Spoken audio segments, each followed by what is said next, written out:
থাম রে, তোর যে কি করব। আজকে মজা করে রেল খাওয়া হবে। ও মনে হয় খাচ্ছে রে।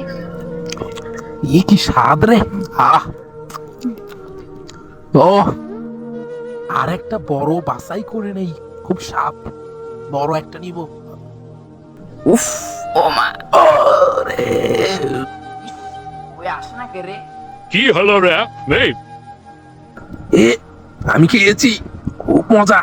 এ, চলে আয়। খুব স্বাদ ছিল। যা তুই, যা তুই, যা। তাই তো দেখি রে। ও খেতে পারবে কিনা দেখার আগে তোমার কাছে কোনটা মূল্য বেশি, টাকা নাকি মা? সেটা তুমি লাইক, সাবস্ক্রাইব, কমেন্টের মাধ্যমে জানিয়ে দাও। ইস, এরপরে মুই আসম এক মজা করে হ্যাঁ। ইস, এ মানুষ না জন্তুর রে। ওই তো গ্রিল মজা করে খাইবো আজকে। পাইছি রে। টাকলা আজকে তোর খাইছি রে। ও মারে কি মারতে দিছে রে বাবা। কি হলো রে? শালায় মনে হয় খাইছে।